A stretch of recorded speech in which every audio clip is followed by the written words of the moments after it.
Chers clients, bonjour. Aujourd'hui, on va vous expliquer comment utiliser la plateforme PeoplePay Online pour encoder vos travailleurs, encoder vos prestations et aller rechercher vos documents. Voilà, pour vous rendre sur la plateforme PeoplePay Online, simplement aller sur Google, tapez PeoplePay, arrivez sur notre site web et sélectionnez l'onglet Espace client.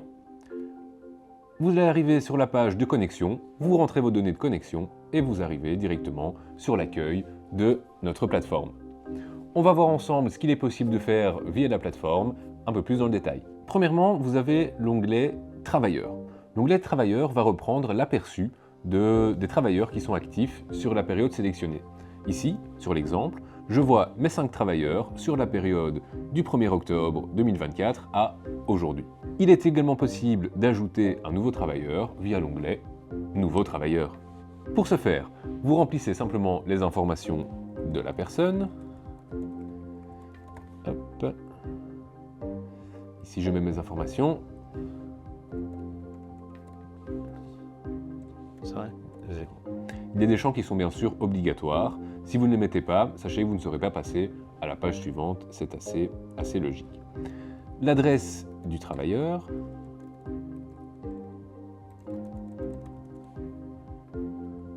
Hop. La distance domicile du travail qui va être, elle, obligatoire. Ensuite, on arrive sur l'état civil du travailleur, s'il y a des enfants à charge, des conjoints, etc. Important de remplir car ça va avoir une incidence sur la fiche fiscale de votre travailleur. On va avoir ensuite les données de contrat. Alors les données de contrat, on va prendre le premier jour du contrat de la personne. Vous voyez, si je clique, je recommence, si je clique, on peut avoir ici directement par année. Donc c'est un petit peu plus facile. On va dire au 1er janvier 2024. Pas de date de fin étant donné que je suis encore en service. Et ensuite, dans la partie ici contrat, je vais avoir mon statut et ma commission paritaire. À savoir qu'à partir du moment où les gestionnaires vont vous créer un accès à la plateforme, votre commission paritaire sera déjà mise d'office, donc vous n'aurez pas un choix, vous aurez le choix simplement de ce qui est repris dans votre secteur d'activité. Ensuite, on passe aux horaires, et là c'est un point important. Même si c'est un horaire théorique, il est important qu'il soit le plus précis possible. Pourquoi? Et on le verra dans les prestations juste après, ça va nous permettre d'avoir une bonne base pour effectuer et encoder les prestations. Imaginons ici, je suis en 38 heures, j'ai un horaire de bureau assez classique. Je vois que je suis en 38 heures sur 38 et avec un régime de 5 jours semaine. Les informations de salaire pour terminer. On va avoir un salaire mensuel avec un montant qui est brut. Le numéro de compte de la personne. Et une fois que c'est fait, vous pouvez passer au suivant. Alors il faut évidemment remplir un numéro de compte de manière obligatoire. Une fois que c'est fait, vous arrivez sur une page remarque où vous pouvez écrire un petit commentaire. Et une fois que c'est sauvegardé, le travailleur est encodé. Nous allons maintenant passer sur l'encodage des prestations. Pour ce faire, rendez-vous sur l'onglet Encoder les prestations. Vous sélectionnez la période et la société. Vous allez arriver sur le listing de vos différents travailleurs. Vous pouvez les sélectionner soit de manière individuelle, soit de manière groupée. Une fois qu'ils ont été sélectionnés, rendez-vous sur le petit calendrier en haut à gauche ou en bas à droite. Je vais pouvoir passer en revue mes différents travailleurs et va être repris les heures que j'ai encodées lors de la création de mon travailleur. Pour les modifier, rien de plus simple, il me suffit de sélectionner la période, par exemple le 1, le 2 et le 3, et de modifier avec le code correspondant, par exemple maladie. Si vous ne savez plus à quoi correspondent les codes, rendez-vous sur le petit i, vous allez avoir le listing. Il est également possible de supprimer les codes que vous n'utilisez pas. Je peux changer soit à la journée, remettre un horaire de travail, soit à l'heure.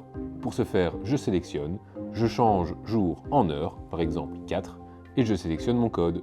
Je vais donc avoir 4 heures de travail et 4 heures de maladie. Si j'ai fait une erreur, je peux simplement revenir en arrière en appuyant sur la flèche.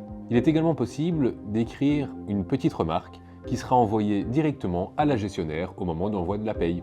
Une fois que j'ai fait ça pour mes différents travailleurs, je n'ai plus qu'à enregistrer en bas à droite, à revenir sur la flèche sur le listing de mes travailleurs et à envoyer les prestations.